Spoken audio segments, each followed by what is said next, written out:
ಆದಿಹಳ್ಳಿಯಲ್ಲಿ ಶ್ರೀ ಆದಿಲಕ್ಷ್ಮಿ ಅಮ್ಮನವರ ಬೃಹತ್ ಜಾತ್ರಾ ಮಹೋತ್ಸವ ಏಪ್ರಿಲ್ 3ರಿಂದ 5ರವರೆಗೆ 3 ದಿನ ವೈಭವ. ಕೆಂಡೋತ್ಸವ, ಬ್ರಹ್ಮರಥೋತ್ಸವ, ರಥೋತ್ಸವಕ್ಕೆ ಭರದ ಸಿದ್ಧತೆ.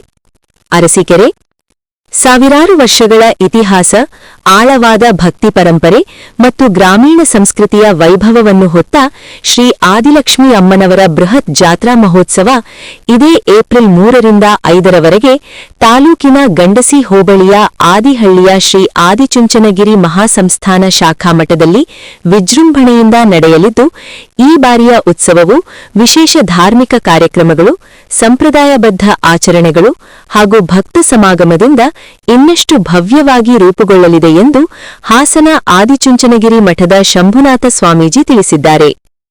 ಜಾತ್ರಾ ಮಹೋತ್ಸವದ ಕುರಿತು ಆದಿಹಳ್ಳಿ ಶಾಖಾಮಠದಲ್ಲಿ ಮಾಹಿತಿ ನೀಡಿದ ಅವರು, ಆದಿಹಳ್ಳಿ ಸೇರಿದಂತೆ ಸುತ್ತಮುತ್ತಲಿನ 7 ಹಳ್ಳಿಗಳ ಗ್ರಾಮಸ್ಥರು ಪೀಳಿಗೆಗಳಿಂದ ಭಕ್ತಿ, ಶ್ರದ್ಧೆ ಮತ್ತು ನಂಬಿಕೆಯಿಂದ ಈ ಜಾತ್ರೆಯನ್ನು ನಡೆಸಿಕೊಂಡು ಬರುತ್ತಿದ್ದಾರೆ. ಗಂಡಸಿ, ಬಾಗೇಶಪುರ ಹಾಗೂ ಇತರೆ ಸುತ್ತಮುತ್ತಲಿನ ಗ್ರಾಮಗಳ ಭಕ್ತರೂ ಸಹ ಈ ಜಾತ್ರೆಗೆ ಅಪಾರ ಭಕ್ತಿಭಾವದಿಂದ ಭಾಗವಹಿಸುತ್ತಾರೆ. ಈ ಕ್ಷೇತ್ರದ ಜಾತ್ರೆ ಮುಗಿದ ಬಳಿಕವೇ ಅನೇಕ ಗ್ರಾಮಗಳಲ್ಲಿ ಇತರೆ ಜಾತ್ರೆಗಳು ಆರಂಭವಾಗುವ ಪರಂಪರೆ ಇಂದಿಗೂ ಮುಂದುವರಿಯುತ್ತಿದೆ ಎಂದರು. ಈ ಬೈರಾವೈಕ್ಯ ಬಾಲಗಂಗಾಧರನಾಥ ಮಹಾಸ್ವಾಮೀಜಿಯವರ ಸಂಕಲ್ಪದಂತೆ ಹಾಗೂ ಪ್ರಸ್ತುತ ಚುಂಚನಗಿರಿ ಪೀಠಾಧ್ಯಕ್ಷರಾದ ಡಾ ನಿರ್ಮಲಾನಂದನಾಥ ಮಹಾಸ್ವಾಮೀಜಿಯವರ ದಿವ್ಯ ಸಾನ್ನಿಧ್ಯದಲ್ಲಿ ನಡೆಯಲಿದ್ದು, ಏಪ್ರಿಲ್ 3ರಂದು ಜಾತ್ರಾ ಮಹೋತ್ಸವಕ್ಕೆ ಚಾಲನೆ ದೊರೆಯಲಿದ್ದು, ಪ್ರಾತಃ ಕಾಲದಲ್ಲಿ ಪುಣ್ಯಾಹ, ರುದ್ರಾಭಿಷೇಕ, ವಿಶೇಷ ಷೋಡಶೋಪಚಾರ ಪೂಜೆ ಸೇರಿದಂತೆ ಹಲವು ಧಾರ್ಮಿಕ ವಿಧಿವಿಧಾನಗಳು ನೆರವೇರಲಿವೆ. ಬಳಿಕ ಭಕ್ತಾದಿಗಳಿಗೆ ಪ್ರಸಾದ ವಿನಿಯೋಗ ಮಾಡಲಾಗುವುದು. ಇದೇ ದಿನ ಸಂಜೆ ಗ್ರಾಮಸ್ಥರು ಸಂಪ್ರದಾಯದಂತೆ ಬಾಯಿಗೆ ಬೀಗ ಹಾಕಿಸಿಕೊಂಡು ಹರಕೆ ಸಲ್ಲಿಸುವ ವಿಶಿಷ್ಟ ಆಚರಣೆ ನಡೆಯಲಿದೆ. ಇದು ಜಾತ್ರೆಯ ವಿಶಿಷ್ಟ ಆಕರ್ಷಣೆಯಾಗಿ ಗುರುತಿಸಿಕೊಂಡಿದೆ. ಏಪ್ರಿಲ್ 4ರಂದು ಮುಂಜಾನೆ ಬ್ರಾಹ್ಮಿ ಮುಹೂರ್ತದಲ್ಲಿ ಕೆಂಡೋತ್ಸವ ನಡೆಯಲಿದ್ದು, ಭಕ್ತರ ನಂಬಿಕೆ ಮತ್ತು ಹರಕೆಯ ಪ್ರತೀಕವಾಗಿರುವ ಈ ಆಚರಣೆ ವಿಶೇಷ ಭಕ್ತಿಭಾವದಿಂದ ನೆರವೇರಲಿದೆ. ಸಂಪ್ರದಾಯದಂತೆ ಎಡೆಸೇವೆ ಕೂಡ ನಡೆಯಲಿದೆ. ಸಂಪ್ರದಾಯದಂತೆ ಮುಂದುವರೆದಿರುವ ಆಚರಣೆಯಂತೆ ದೇವಿಯ ಕಳಸವನ್ನ 8 ವರ್ಷದ ಒಳಗಿನ ಹೆಣ್ಣು ಮಗು ಹೊರುವ ಸಂಪ್ರದಾಯವಿದ್ದು, ಕೆಂಡೋತ್ಸವದಲ್ಲಿ ಪಾಲ್ಗೊಳ್ಳುವುದು ದೇವಿಯ ಮಹಿಮೆಯಾಗಿದೆ. ಅದೇ ದಿನ ಸಂಜೆ 5 ಗಂಟೆಗೆ ಬ್ರಹ್ಮರಥೋತ್ಸವ ಜರುಗಲಿದ್ದು, ಭಕ್ತರು ದೇವಿಯ ದರ್ಶನಕ್ಕಾಗಿ ದೊಡ್ಡ ಸಂಖ್ಯೆಯಲ್ಲಿ ಆಗಮಿಸುವ ನಿರೀಕ್ಷೆಯಿದೆ. ಬಳಿಕ ಸಂಜೆ 6 ಗಂಟೆಗೆ ಧಾರ್ಮಿಕ ಸಮಾರಂಭ ಆಯೋಜಿಸಲ್ಪಟ್ಟಿದ್ದು, ಅದರಲ್ಲಿ ಡಾ ನಿರ್ಮಲಾನಂದನಾಥ ಮಹಾಸ್ವಾಮೀಜಿಯವರು ಭಾಗವಹಿಸಿ ಭಕ್ತರಿಗೆ ಆಶೀರ್ವಚನ ನೀಡಲಿದ್ದಾರೆ ಎಂದು ತಿಳಿಸಿದರು. ಇದೇ ಸಂದರ್ಭದಲ್ಲಿ 139ನೇ ಗುರು ತೋರಿದ ದಾರಿ ತಿಂಗಳ ಮಾಮನ ತೇರು ಪವಿತ್ರ ಹುಣ್ಣಿಮೆ ಕಾರ್ಯಕ್ರಮ ಸಹ ಅದ್ಧೂರಿಯಾಗಿ ನಡೆಯಲಿದೆ. ಈ ಕ್ಷೇತ್ರದಲ್ಲಿ ಪ್ರತಿ ಮಾಸವೂ ನಡೆಯುವ ಹುಣ್ಣಿಮೆ ಕಾರ್ಯಕ್ರಮಕ್ಕೆ ವಿಶೇಷ ಆಧ್ಯಾತ್ಮಿಕ ಮಹತ್ವವಿದೆ ಎಂದು ತಿಳಿಸಿದರು. ಈ ಧಾರ್ಮಿಕ ಕಾರ್ಯಕ್ರಮದಲ್ಲಿ ಕ್ಷೇತ್ರದ ಶಾಸಕರು, ಸ್ಥಳೀಯ ಮುಖಂಡರು, ಶ್ರೀಮಠದ ಭಕ್ತರು ಹಾಗೂ ಗಣ್ಯರು ಭಾಗವಹಿಸಲಿದ್ದಾರೆ. ಏಪ್ರಿಲ್ 5ರಂದು ಜಾತ್ರೆಯ ಪ್ರಮುಖ ಆಕರ್ಷಣೆಯಾಗಿರುವ ಸಿಡಿ ಉತ್ಸವ ಮತ್ತು ಮಹಾರಥೋತ್ಸವ ವಿಜೃಂಭಣೆಯಿಂದ ನಡೆಯಲಿದೆ. ರಥೋತ್ಸವದಲ್ಲಿ ದೇವಿಯ ಉತ್ಸವ ಮೂರ್ತಿಯನ್ನು ಭಕ್ತರ ಜಯಘೋಷದ ನಡುವೆ ರಥದಲ್ಲಿ ವೀಕ್ಷಣೆಗೆ ಕರೆತರಲಾಗುತ್ತದೆ. ದೇವಿಯ ಮಹಾರಥವನ್ನು ಎಳೆಯುವ ಈ ಉತ್ಸವದಲ್ಲಿ ಸಾವಿರಾರು ಭಕ್ತರು ಭಾಗವಹಿಸುವ ನಿರೀಕ್ಷೆಯಿದೆ. ಬಳಿಕ ಪ್ರಸಾದ ವಿನಿಯೋಗದೊಂದಿಗೆ ಜಾತ್ರಾ ಮಹೋತ್ಸವ ಸಂಪನ್ನಗೊಳ್ಳಲಿದೆ. ಈ ಬೃಹತ್ ಜಾತ್ರಾ ಮಹೋತ್ಸವದ ಸಂದರ್ಭದಲ್ಲಿ ಚನ್ನರಾಯಪಟ್ಟಣದ ಶ್ರೀ ಆದಿಚುಂಚನಗಿರಿ ಪ್ರಥಮ ದರ್ಜೆ ಕಾಲೇಜಿನ ಎನ್ಎಸ್ಎಸ್ ಸ್ವಯಂ ಸೇವಕರು ಸಹ ಸೇವಾ ಕಾರ್ಯದಲ್ಲಿ ತೊಡಗಿಸಿಕೊಳ್ಳಲಿದ್ದು, ಭಕ್ತರಿಗೆ ಮಾರ್ಗದರ್ಶನ, ವ್ಯವಸ್ಥೆ ಮತ್ತು ಶಿಸ್ತು ಪಾಲನೆಯಲ್ಲಿ ಸಹಕರಿಸಲಿದ್ದಾರೆ. ಜಾತ್ರಾ ಮಹೋತ್ಸವವು ಕೇವಲ ಧಾರ್ಮಿಕ ಆಚರಣೆ ಮಾತ್ರವಲ್ಲದೆ ಗ್ರಾಮೀಣ ಭಕ್ತಿ, ಸಂಸ್ಕೃತಿ, ಪರಂಪರೆ ಮತ್ತು ಜನಪರ ನಂಬಿಕೆಯ ಸಂಗಮವಾಗಿದೆ ಎಂದು ಹೇಳಿರುವ ಶ್ರೀ ಶಂಭುನಾಥ ಸ್ವಾಮೀಜಿ, ಜಿಲ್ಲೆ ಸೇರಿದಂತೆ ಸುತ್ತಮುತ್ತಲಿನ ಎಲ್ಲಾ ಭಕ್ತರು ಹೆಚ್ಚಿನ ಸಂಖ್ಯೆಯಲ್ಲಿ ಆಗಮಿಸಿ ದೇವಿಯ ಕೃಪೆಗೆ ಪಾತ್ರರಾಗಬೇಕು ಎಂದು ಮನವಿ ಮಾಡಿದ್ದಾರೆ. ಆದಿರುದ್ರ ನಮಸ್ತೆಸ್ತು ಸರ್ವಮಂಗಳದಾಯಿನಿ ಸಚ್ಚಿದಾನಂದ ಭೌಮಾದಿ ವಚೋಘೋಷಿತ ರೂಪಿಣಿ ಯಾ ದೇವಿ ಸರ್ವಭೂತೇಷು ಮಾತೃರೂಪೇಣ ಸಂಸ್ಥಿತ ನಮಸ್ತಸ್ಯೈ ನಮಸ್ತಸ್ಯೈ ನಮಸ್ತಸ್ಯೈ ನಮೋ ನಮಃ. ಪ್ರಪ್ರಥಮವಾಗಿ ಧರ್ಮಾದಿ ದೇವತೆಗಳನ್ನ ಸ್ಮರಣೆ ಮಾಡಿ ಕ್ಷೇತ್ರದ ಅಧಿದೇವತೆಯಾದಂತಹ ಆದಿಲಕ್ಷ್ಮಿಯಲ್ಲಿ ಸಾಷ್ಟಾಂಗ ನಮಸ್ಕಾರಗಳು ಮಾಡಿ, ಆರಾಧ್ಯ ದೈವ ಪ್ರಾತಃ ಸ್ಮರಣೀಯ ಪರಮ ಪೂಜ್ಯ ಜಗದ್ಗುರು ಪದ್ಮಭೂಷಣ ಶ್ರೀ ಶ್ರೀ ಶ್ರೀ ಡಾಕ್ಟರ್ ಬಾಲಗಂಗಾಧರನಾಥ ಮಹಾಸ್ವಾಮೀಜಿಯವರ ಪಾದಾರವಿಂದಗಳಲ್ಲಿ ಸಾಷ್ಟಾಂಗ ನಮಸ್ಕಾರಗಳನ್ನು ಮಾಡಿ ಅವರ ಒಂದು ದಿವ್ಯ ಶುಭಾಶೀರ್ವಾದ ಸದಾಕಾಲ ನಮ್ಮೆಲ್ಲರ ಮೇಲೆ ಇರಲಿ ಅಂತೇಳಿ ಮನಸ್ಸಿನಲ್ಲಿ ಪ್ರಾರ್ಥನೆಯನ್ನು ಮಾಡಿ ಪ್ರಸ್ತುತ ಜಗದ್ಗುರುಗಳಾದಂತಹ ಪರಮ ಪೂಜ್ಯ ಶ್ರೀ ಡಾಕ್ಟರ್ ನಿರ್ಮಲಾನಂದನಾಥ ಮಹಾಸ್ವಾಮೀಜಿಯೂ ಕೂಡ ಈ ಸಂದರ್ಭದಲ್ಲಿ ನೆನೆಯುತ್ತ ನಮ್ಮ ಅರಸೀಕೆರೆ ತಾಲೂಕಿನ ಎಲ್ಲ ಪತ್ರಕರ್ತರಿಗೆ ಶ್ರೀಮಠದ ಪರವಾಗಿ ವೈಯಕ್ತಿಕವಾಗಿ ಸ್ವಾಗತವನ್ನು ಕೋರ್ತಾ ಎಲ್ಲರಿಗೂ ತಿಳಿದಿರುವ ಹಾಗೆ ಪ್ರತಿ ವರ್ಷವೂ ಕೂಡ ನಮ್ಮ ಈ ಒಂದು ಆದಿಚುಂಚನಗಿರಿ ಮಹಾಸಂಸ್ಥಾನ ಶಾಖಾಮಠ ಶ್ರೀ ಕ್ಷೇತ್ರ ಆದಿಹಳ್ಳಿಯಲ್ಲಿ ಆದಿಲಕ್ಷ್ಮಿ ಒಂದು ಪುಣ್ಯಕ್ಷೇತ್ರದಲ್ಲಿ ಪ್ರತಿ ವರ್ಷವೂ ಕೂಡ ವಿಶೇಷವಾಗಿ ಜಾತ್ರಾ ಮಹೋತ್ಸವ ನಡೀತಾ ಬಂದಿರೋ ಪ್ರಯುಕ್ತವಾಗಿ ನೀವೆಲ್ಲ ಪತ್ರಿಕಾ ಸನ್ಮಿತರು ಒಂದು ಪ್ರಚಾರವನ್ನು ಮಾಡಿ ಸುದ್ದಿಯನ್ನು ಮಾಡಲಿಕ್ಕೆ ಈ ಜಾತ್ರೆಗೆ ಹೆಚ್ಚಿನ ಸಹಕಾರ ನೀಡಬೇಕು ಅಂತೇಳಿ ಪತ್ರಿಕಾಗೋಷ್ಠಿಗೆ ಬಂದಿರೋದು ನಿಮ್ಮೆಲ್ಲರಿಗೂ ನಮಗೆಲ್ಲ ತುಂಬ ಸಂತೋಷ ಆಗಿದೆ ಅಂತ ಈ ಸಂದರ್ಭದಲ್ಲಿ ತಿಳಿಸ್ತಾ ನಮ್ಮ ಆದಿಚುಂಚನಗಿರಿ ಮಹಾಸಂಸ್ಥಾನ ಶಾಖಾಮಠ ಹಾಸನ ಜಿಲ್ಲೆಗೆ ಸೇರಿರುವಂಥ ಅರಸೀಕೆರೆ ತಾಲೂಕು ಗಣಸಿ ಹೋಬಳಿ ಅಲ್ಲಿರುವಂಥ ಆದಿಹಳ್ಳಿ ಪುಣ್ಯಕ್ಷೇತ್ರ ಆದಿಲಕ್ಷ್ಮಿ ಪುಣ್ಯಕ್ಷೇತ್ರ ಸಾಕಷ್ಟು ತನ್ನದೇ ಆದಂತಹ ಇತಿಹಾಸ ಹೊಂದಿರುವಂತಹ ಈ ಅಮ್ಮನ ಕ್ಷೇತ್ರದಲ್ಲಿ ಪವಿತ್ರವಾದ ಜಾತ್ರಾ ಮಹೋತ್ಸವ ಅನೇಕ ಸಾವಿರಾರು ವರ್ಷಗಳಿಂದ ಈ ನಮ್ಮ ಆದಿಹಳ್ಳಿ ಗ್ರಾಮಸ್ಥರು ನಡೆಸ್ಕೊಂಡು ಬಂದಿದ್ದಾರೆ. ಪೂಜ್ಯ ನಮ್ಮೆಲ್ಲ ಆರಾಧ್ಯ ದೇವರಾಗಿದ್ದಂತಹ ಡಾಕ್ಟರ್ ಬಾಲಗಂಗಾಧರನಾಥ ಮಹಾಸ್ವಾಮೀಜಿಯವರಿಗೆ ಈ ಒಂದು ಕ್ಷೇತ್ರದ ಜವಾಬ್ದಾರಿಯನ್ನು ಕೊಟ್ಟ ಮೇಲೆ ಪ್ರತಿ ವರ್ಷವೂ ಕೂಡ ಮಹಾಸ್ವಾಮೀಜಿಯವರು ಬಂದು ಜಾತ್ರಾ ಮಹೋತ್ಸವದಲ್ಲಿ ಪಾಲ್ಗೊಂಡು ಈ ಒಂದು ವಿಶೇಷವಾಗಿ ಪೂಜ್ಯ ಮಹಾಸ್ವಾಮೀಜಿಯವರು ಈ ಒಂದು ಆದಿಲಕ್ಷ್ಮಿ ದೇವಸ್ಥಾನವನ್ನು ಕಂಡ್ರೆ ಭಾಳಷ್ಟು ಪ್ರೀತಿಯನ್ನು ಪಟ್ಟಂಥ ನಮ್ಮ ಗುರುಗಳು. ಅದೇ ರೀತಿ ಕೂಡ ಈ ಒಂದು ಕ್ಷೇತ್ರಕ್ಕೆ ಪ್ರತಿ ವರ್ಷವೂ ಕೂಡ ಆದಿಚುಂಚನಗಿರಿ ಪರಮ ಪೂಜ್ಯ ಜಗದ್ಗುರುಗಳು ಬಂದು ಧಾರ್ಮಿಕ ಸಭೆಗಳನ್ನ ನಡೆಸಿ ಗ್ರಾಮಕ್ಕೆ ಸುತ್ತಮುತ್ತಲಿನ ಗ್ರಾಮಕ್ಕೆ ಒಂದು ರಹಸ್ಯ ಆಶೀರ್ವಾದಗಳನ್ನ ಮಾಡಿ ಆದಿಚುಂಚನಗಿರಿ ಪೀಠದಿಂದ ಆಶೀರ್ವಾದ ಮಾಡುವಂಥ ಸಂಪ್ರದಾಯ ಅನೇಕ ವರ್ಷಗಳಿಂದ ನಡ್ಕೊಂಡು ಬರ್ತಾ ಇದೆ. ಈ ವರ್ಷವೂ ಕೂಡ ನಮ್ಮ ಆದಿಹಳ್ಳಿ ಜಾತ್ರಾ ಮಹೋತ್ಸವದ ಪ್ರಯುಕ್ತ ಈ ಒಂದು ಜಾತ್ರೆ ಭಾಳ ವಿಶೇಷವಾಗಿರ್ತದೆ. ನಮ್ಮ ಆದಿಹಳ್ಳಿ ಗ್ರಾಮಸ್ಥರು ಏನು ದಿನಾಂಕವನ್ನು ನಿಗದಿ ಮಾಡಿದರೆ ಪ್ರತಿ ವರ್ಷವೂ ಕೂಡ ಈ ಒಂದು ಜಾತ್ರೆಯನ್ನು ಭಾಳ ಅರ್ಥಪೂರ್ಣವಾಗಿ ಭಕ್ತಿ ಶ್ರದ್ಧೆಗಳಿಂದ ಆಚರಿಸ್ತಾರೆ. ಆಚರಿಸುವಂಥ ಸಂದರ್ಭದಲ್ಲಿ 3ನೇ ತಾರೀಕಿಂದ 5ನೇ ತಾರೀಕು ಜಾತ್ರೆ ಸಂಪನ್ನಗೊಳ್ಳಲಿದೆ. 3ಕ್ಕೆ ಪ್ರಾರಂಭ ಆಗುತ್ತೆ. 3 ಶುಕ್ರವಾರ ಭಾಳ ವಿಶೇಷವಾಗಿ ಅಭಿಷೇಕ ಅಮ್ಮನಿಗೆ ಅಭಿಷೇಕ ಮಾಡಿ ಪುಣ್ಯಾಹ ಮಾಡಿಕೊಂಡು ಹೋಮ ಹವನ ಎಲ್ಲ ಮುಗಿಸಿ 3ನೇ ತಾರೀಕು ಒಂದು ಪುಣ್ಯಾಹ ಕಾರ್ಯಕ್ರಮ ಆಗ್ತದೆ. ಅದಾದ ನಂತರ ಸಂಜೆ ಗ್ರಾಮದಿಂದ ಅಮ್ಮನಿಗೆ ಈ ಎಡೆ ಕೊಡುವಂಥ ಪವಿತ್ರವಾದಂಥ ಕಾರ್ಯಕ್ರಮ.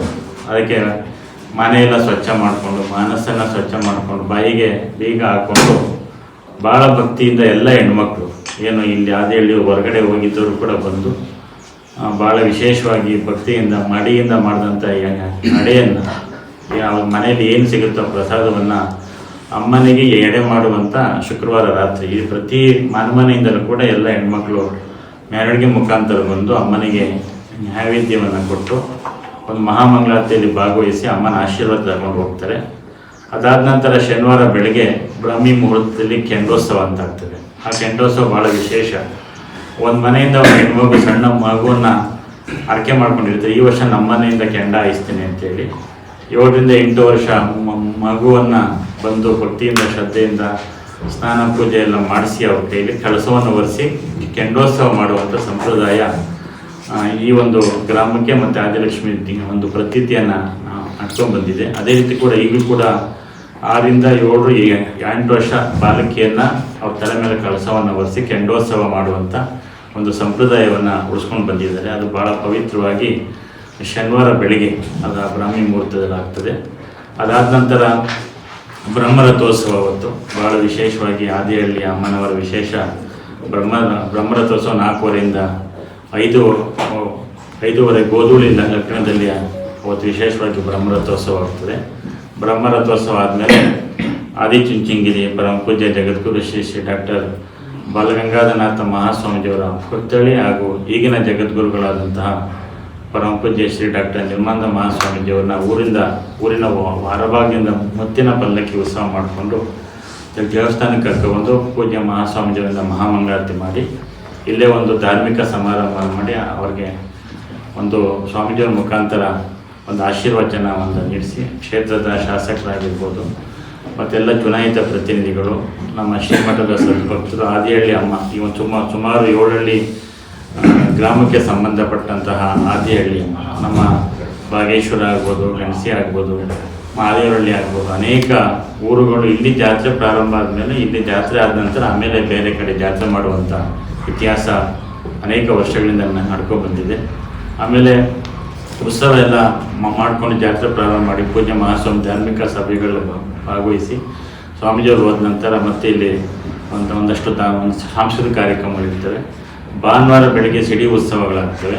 ಅನೇಕ ಊರುಗಳಿಂದ ಬಂಡಿ ಉತ್ಸವ ಅಂತೇಳಿ ಏನು ನಮ್ಮ ಸುತ್ತ 7 ಹಳ್ಳಿ ಸಂಬಂಧಪಟ್ಟಂಗೆ ಅಲ್ಲಿಂದ ಬಂಡಿ ಉತ್ಸವ ಮಾಡ್ಕೊಂಡ್ಬರ್ತಾರೆ. ಎಲ್ಲ ಸುತ್ತ ನಮ್ಮ ಆದಿಹಳ್ಳಿ ಸುತ್ತಮುತ್ತ ಏನು ಗ್ರಾಮಗಳಿವೆ ಅವೆಲ್ಲರೂ ಕೂಡ ಬಂಡಿ ಉತ್ಸವ ಮಾಡ್ಕೊಬಂದು ಅಮ್ಮನಿಗೆ ಪೂಜೆಯನ್ನು ಸಲ್ಲಿಸಿ ಅಮ್ಮನಿಗೆ ಅರ್ಕೆಯನ್ನು ತೀರಿಸಿ ಅಮ್ಮನ ಆಶೀರ್ವಾದ ತಗೊಂಡು ಹೋಗುವಂಥ ಸಂಪ್ರದಾಯ ಭಾಳ ವಿಶೇಷವಾಗಿರ್ತದೆ. ಮತ್ತು ಭಾನುವಾರ ಸಂಜೆ ಒಂದು ಗ್ರಾಮದಿಂದ ಪ್ರತಿ ವರ್ಷವೂ ಕೂಡ ಪೌರಾಣಿಕ ನಾಟಕವನ್ನು ಆಯೋಜನೆ ಮಾಡಿಕೊಂಡು ಬಂದಂಥ ಎಲ್ಲ ಭಕ್ತಾದಿಗಳು ಸಾಂಸ್ಕೃತಿಕ ಒಂದು ಹಬ್ಬವನ್ನು ಮಾಡಿ ಖುಷಿ ಪಡುವಂಥ ಸಂಪ್ರದಾಯ. ಅದಾದ ನಂತರ ಸೋಮವಾರ ಸಂಪನ್ನಗಳು ಬೆಳಿಗ್ಗೆ ಮತ್ತು ಭಾನುವಾರ ಕೂಡ ಒಂದು 3 ಗಂಟೆ 5 ಗಂಟೆಗೆ ಇನ್ನೊಂದು ಮಹಾರಥೋತ್ಸವ ಅಂತಿರುತ್ತೆ ಭಾನುವಾರ 5ನೇ ತಾರೀಕು. ಅದಾದಮೇಲೆ ಜಾತ್ರೆ ಮುಕ್ತಾಯ ಆಗುತ್ತೆ. ಸೋಮವಾರ ಬೆಳಿಗ್ಗೆ ಹುರು ಅಂತ ಭಾಳ ವಿಶೇಷ. ಅದು ಯಾರು ಅಡ್ಡೆ ಹೊತ್ಕೊಂಡಿರ್ತಾರೋ ಅಮ್ಮನ ಪ್ರಾರ್ಥನೆ ಮಾಡಿಕೊಂಡು ಒಂದೊಂದು ಜಾಗದ ನಿಗದಿ ಮಾಡಿಕೊಂಡು ಆ ಕುರುವನ್ನು ಆರಕೆ ಮಾಡಿಕೊಂಡು ಅದು ವಿಶೇಷ ಪ್ರಾರ್ಥನೆ ಸಲ್ಲಿಸುವಂಥ ವಿಶೇಷ ಈ ಗ್ರಾಮದಲ್ಲಿ ನಾವು ಕಂಡಿದ್ದೀವಿ. ಅದು ಕೂಡ ಭಾಳ ಅರ್ಥಪೂರ್ಣವಾಗಿ ಶ್ರದ್ಧೆಯಿಂದ ಒಳ್ಳೆಯ ಭಾವನೆಯಿಂದ ಭಕ್ತಿಯಿಂದ ಎಲ್ಲ ಯುವಕರು ಹಿರಿಯರು ಎಲ್ಲ ಶ್ರದ್ಧೆಯ ತಾಯಂದಿರು ಗ್ರಾಮಸ್ಥರು ಸೇರಿಕೊಂಡು ಉತ್ಸವವನ್ನು ಮಾಡಿ ಗುಡಿ ತುಂಬಿಸುವಂಥ ಊರಲ್ಲಿ ಒಂದು ವಿಶೇಷವಾಗಿ ಉತ್ಸವ ಮೂರ್ತಿ ಇಡ್ಲಿಕ್ಕೋಸ್ಕರ ಶ್ರೀಮಠದಿಂದ ಕಳೆದ ವರ್ಷ ಒಂದು ದೇವಸ್ಥಾನವನ್ನು ಉದ್ಘಾಟನೆ ಮಾಡಿಕೊಟ್ಟಿದ್ದೀವಿ. ಅಲ್ಲಿ ಗುಡಿ ತುಂಬೋದು ಅಂತ ಕಾರ್ಯಕ್ರಮ ಎಲ್ಲ ಮಾಡ್ತಾಯಿರ್ತಾರೆ. ಅದಕ್ಕೋಸ್ಕರ ನಮ್ಮ ಎಲ್ಲ ಅರಸೀಕೆರೆ ತಾಲೂಕಿನೆಲ್ಲ ಪತ್ರಿಕಾ ಸಮಿತಿಯರು ಭಾಳ ವಿಶೇಷವಾಗಿ ಪ್ರತಿ ವರ್ಷವೂ ಕೂಡ ನೀವು ಕೂಡ ಶ್ರೀಮಠದ ಬಗ್ಗೆ ಅಭಿಮಾನವಿಟ್ಟು ಪ್ರತಿ ವರ್ಷವೂ ಕೂಡ ಜಾತ್ರೆಗೆ ಬರ್ತೀರಿ. ಈ ವರ್ಷವೂ ಜಾತ್ರೆಗೆ ಬಂದು ಇದು ರಾಜ್ಯಾದ್ಯಂತ ಇಡೀ ಜಿಲ್ಲೆಗೆ ನಿಮ್ಮ ಭಕ್ತಿಯಿಂದ ಪ್ರೀತಿಯಿಂದ ಪ್ರಚಾರವನ್ನು ಮಾಡಿ ಜಾತ್ರೆ ನೀವೆಲ್ಲ ಒಟ್ಟಿಗೆ ಸೇರಿ ಅಮ್ಮನ ಆಶೀರ್ವಾದದಿಂದ ಜಾತ್ರೆಯನ್ನು ನಾವೆಲ್ಲ ಸೇರಿ ಒಟ್ಟಿಗೆ ಭಕ್ತಿಯನ್ನು ಮಾಡೋಣ ಅಂತ ಸಂದರ್ಭ ಹೇಳ್ತಾ ಇಷ್ಟು ಜನ ಒಟ್ಟಿಗೆ ಬಂದದ್ದು ಭಾಳ ಸಂತೋಷ. ಮತ್ತು ನಾವು ಪ್ರತಿ ತಿಂಗಳ ಗುರು ತೋರಿದ್ದಾರೆ ತಿಂಗಳ ಮಾಮನ ತೇರು ಅಂತೇಳಿ ಹುಣ್ಣಿಮೆ ಕಾರ್ಯಕ್ರಮವನ್ನು ನಾವು ಪ್ರತಿ ತಿಂಗಳು ಹಾಸನದಲ್ಲಿ ಮಾಡ್ತೀವಿ. ಈ ಸಲ ಹುಣ್ಣಿಮೆ 7ನೇ ತಾರೀಕು ಇದ್ದಿದ್ದರಿಂದ 3, 4, 5 ಜಾತ್ರೆ ಇರೋದ್ರಿಂದ ಶನಿವಾರ 5ನೇ ತಾರೀಕೆ ನಾವು 4ನೇ ತಾರೀಕೇ ಸುಮಾರು 139ನೇ ಹುಣ್ಣಿಮೆ ಇಲ್ಲಾಗ್ತದೆ. ಅರಸೀಕೆರೆಯಿಂದ ಪ್ರಾರಂಭ ಆಗೋದ್ರಿಂದ ಪ್ರತಿ ತಿಂಗಳು ಹಾಸನದಲ್ಲಿ ಮಾಡಿ ವಾರ್ಷಿಕ ಹುಣ್ಣಿಮೆಯನ್ನು ಅರಸೀಕೆರೆ ಮಾಡಿದ್ವಿ. ಸ್ವಾಮಿಯನ್ನು ಕರ್ಕೊಂಡ್ಬಂದು ಭಾಳ ವಿಶೇಷವಾಗಿ ನೀವು ಮೊದಲು ಮಾಡಿಕೊಟ್ರಿ. ಅಲ್ಲಿಂದ 12ನೇದು 1 ವರ್ಷದ ವಾರ್ಷಿಕ ಹುಣ್ಣಿಮೆ ಆದಮೇಲೆ 25ನೇ ಬೆಳ್ಳಿ ಹಬ್ಬ ಚಂದ್ರಪಟ್ಟಣಕ್ಕೆ ಹೋಯಿತು. ಅಲ್ಲಿಂದ ಹಾಸನಿಗೆ ಸುವರ್ಣ ಅಂತೇಳಿ 50ನೇ ಹುಣ್ಣಿಮೆ ಬಂತು. ಬೇಲೂರಿಗೆ ಅಮೃತ ಮಹೋತ್ಸವ ಅಂತ 75ನೇ ಹುಣ್ಣಿಮೆ ಅಲ್ಲಿಗೆ ಹೋಯಿತು. ಅರಕಲಗೂಡಿಗೆ ಅಥವಾ 100ನೇ ಹುಣ್ಣಿಮೆ ಆಯಿತು. ಸಕಲೇಶ್ವರದ 70ರ ಹುಣ್ಣಿಮೆ 125. ಈಗ ಒಳೆಯನ್ಸ್ಪುರಕ್ಕೆ ಹೋಗ್ತಾ ಇದೆ. ಮತ್ತು ಅರಸೀಕೆರೆಯಿಂದ ಪ್ರಾರಂಭ ಆಗ್ತದೆ. ಆ ಹುಣ್ಣಿಮೆಯನ್ನು ಇಲ್ಲೇ ನಮ್ಮ ಆದಿಹಳ್ಳಿಯಲ್ಲಿ 139ನೇ ಹುಣ್ಣಿಮೆ ಗುರು ತೋರಿದ್ದಾರೆ ತಿಂಗಳ ಮಾಮನ ತೇರು. ಅದನ್ನು ಪರಮ ಪೂಜ್ಯ ಮಹಾಸ್ವಾಮೀಜಿಯವರ ಸಾನ್ನಿಧ್ಯದಲ್ಲಿ ಎಲ್ಲ ಶ್ರೀಮಠದ ಸದ್ಭಕ್ತರ ಸಮ್ಮುಖದಲ್ಲಿ ಆಯೋಜನೆ ಮಾಡಿದ್ದೀವಿ. ಇದನ್ನೆಲ್ಲ ಹೆಚ್ಚಿನ ರೀತಿಯಲ್ಲಿ ನೀವೆಲ್ಲ ಪ್ರಚಾರಗೊಂಡು ನೀವು ಕೂಡ ಜಾತ್ರೆಗೆ ಬಂದು ನೀವೆಲ್ಲ ಒಟ್ಟಿಗೆ ಸೇರಿ ಅಮ್ಮನ ಆಶೀರ್ವಾದ ಪಡ್ಕೊಳ್ಳೋಣ ಅಂತೇಳಿ ನಿಮ್ಮೆಲ್ಲರಿಗೂ ಭಗವಂತ ಒಳ್ಳೆಯದನ್ನು ಮಾಡಲಿ ಅಂತೇಳಿ ತುಂಬರಿಂದ ಹಾರೈಸ್ತೇನೆ. ಜೈ ಶ್ರೀ ಗುರು. 1ನೇ ತಾರೀಕು 3ರಿಂದ ಪ್ರಾರಂಭ ಆಗ್ತದೆ. 3ನೇ ತಾರೀಕು ಅಲ್ಲಿ ಗ್ರಾಮದಲ್ಲಿ ಎಲ್ಲ ಹಡೆ ಮಾಡ್ಕೊಂಡಿರ್ತಾರೆ, ಅಲ್ಲೇ ಮಾಡ್ತಾರೆ. 4ನೇ ತಾರೀಕು ಬಂದಂಥ ಎಲ್ಲ ಭಕ್ತಾದಿಗಳು ಶ್ರೀಮಠದ ಅನ್ನದಾಸೋಹ ವ್ಯವಸ್ಥೆ ಮಾಡಿದ್ದಾರೆ. ಭಾನುವಾರ ಕೂಡ ಬಂದಂಥ ಎಲ್ಲ ಹಳ್ಳಿಯಿಂದ ಬರ್ತಾರೆ ಉತ್ಸವಕ್ಕೆ ಬಂದು ಅವರು ಕೂಡ ಮಠದಿಂದ ಒಂದು ಪ್ರಸಾದ ವ್ಯವಸ್ಥೆ ಭಾನುವಾರ ಕೂಡ ಆಗ್ತದೆ. ಪ್ರತಿ ಸಹ ಬಂದಂಥ ಭಕ್ತಾದಿಗಳಿಗೆ ಎಲ್ಲ ದಾಸೋಹ ವ್ಯವಸ್ಥೆ ದೇವರ ಉತ್ಸವ ಮಾಡ್ತೀವಿ. ಶನಿವಾರ ಎಲ್ಲ ಮತ್ತಿನ ಪಲ್ಲಕ್ಕಿ ಈ ಸಲ 7:30ರಿಂದ 9 ಗಂಟೆ ಅಷ್ಟು 1 ಗಂಟೆ ತಡವಾಗಿ ಬರ್ತಾರೆ ಸ್ವಾಮೀಜಿ. ಸಂಜೆ 7 ಗಂಟೆ 8:30 ರೀಚ್ ಆಗ್ತಾರೆ. ಒಂದು